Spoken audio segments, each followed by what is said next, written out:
Trayvon Martin.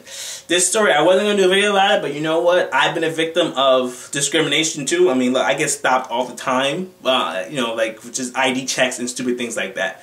So I can understand how it feels to be discriminated against and say someone you're being suspicious when the only thing you're doing is walking. Let me break the story down for you in case you don't know what's going on. Okay, Trayvon Martin is a 17-year-old kid living in Florida. Okay, he goes out one night, he's staying with his dad, he goes out one night and he goes to get some Skittles and some iced tea from a convenience store. Now here you have Zimmerman. He's driving down, he sees Trayvon and says, hey, wait a second, that guy looks suspicious. Why is he suspicious? Maybe because he's, or maybe Trayvon was, you know, doing a gangster walk or something. I don't know, but he's still 17 years old, whatever. So Zimmerman decides he wants to call 911 and, you know, report his suspicious activity he just seen. He wants to go after him. He tells the 911 dispatcher, should I go after him? They say, no, don't do it. Don't go after him. Stay where you are. Stay where you are. Does he listen? No, he doesn't. He runs out his car, chases after him. God knows what happened between him and him. Obviously there was a struggle. I would say, I can definitely say that. There was a struggle. And Trayvon Martin gets shot in the chest. He's dead. Now Zimmerman claims this was self-defense. Florida has this law that's called stand your ground. Now stand your ground is probably one of the most controversial laws that you ever think of. It basically says that if you feel threatened, you're allowed to kill somebody. You're allowed to defend yourself and kill somebody if you feel threatened.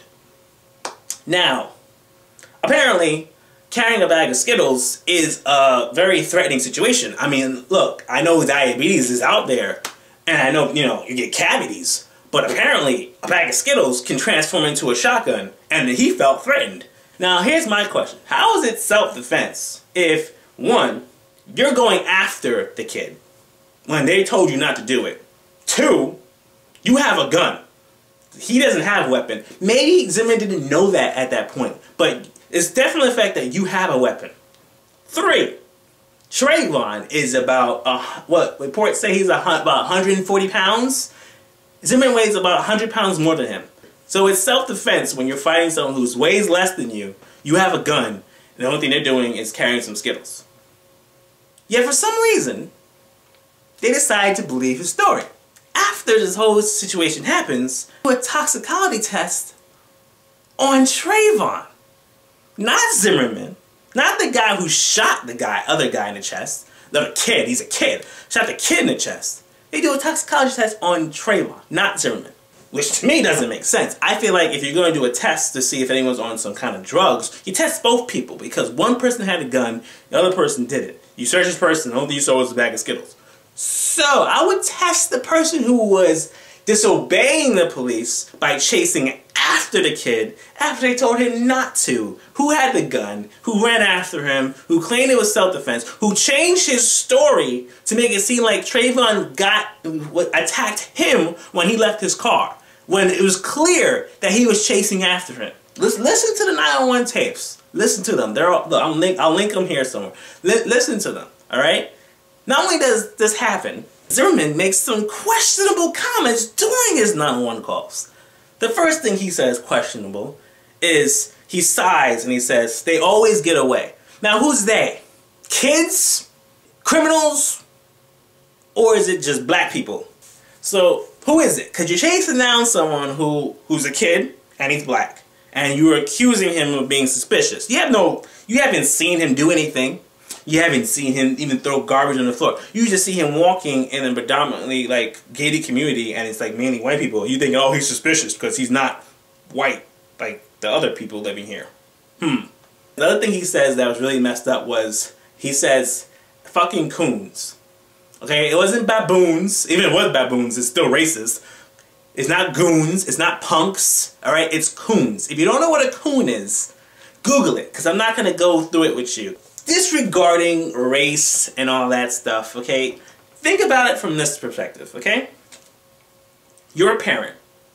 Your kid goes out to get candy, whatever it is. You know they're going to be right back, so you're probably saying, okay, they're 17. They can go get some candy. It's not a big deal. You don't expect them to come back if any kind of trouble. So then you find out that your kid, who went out for some candy, is shot by a neighborhood watch guy who, you listen to the details of the case, and it seems like something's wrong. Oh, but Zimmerman, he's not exactly white. People are saying he's white, and he's really Hispanic. It doesn't matter if he's white, Hispanic, German, whatever it is.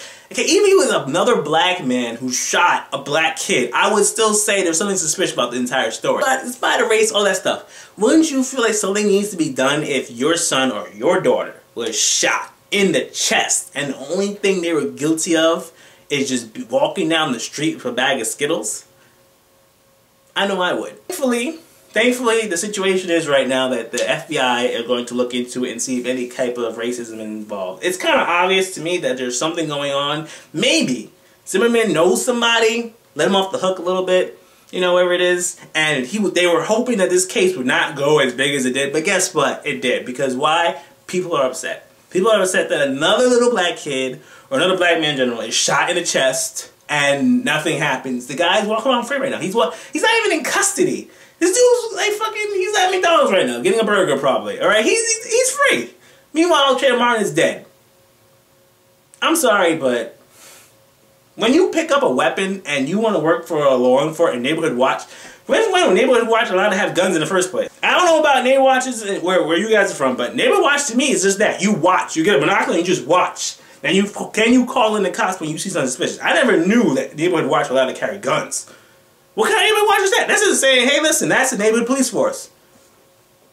Whatever. So I just feel like when you accept that role to be a cop or whatever you is, you have a weapon and you know you can kill people with it. This has to be a moral code that you can follow. Racism cannot play into anything you do. That goes if you're a black cop, white cop, don't matter. It's like if you're accepting that role as a protector, you can't be racist. You can't be discriminatory, and you have to. I understand that, you know, cops do get shot and they're not doing anything wrong. They're just giving out a ticket to somebody and, you know, they get shot. I understand that happens, you know, and it's unfortunate, you know. But you can't sit there and assume that every person that you stop is going to shoot you. Because most times they're not. And most times you're so panicked, you're so frantic with your weapon that you pull it out and shoot somebody and the only thing they're doing is reaching their pocket for their wallet. So they get the ID that you wanted. That's all my thoughts on that is. Alright, if you guys feel that upset about it, look, you guys can look up on YouTube. There's a petition online right now. I'm going to see if I can find it for you guys, posting the link. But, that's it. Yeah, sorry for no sketches this week. But this situation kind of got me heated, so I want to talk about it. Alright guys, later. You're going to go in the kitchen, and you're going to get a plate of food. You're going to eat it, and you're going to like it. Because if you don't,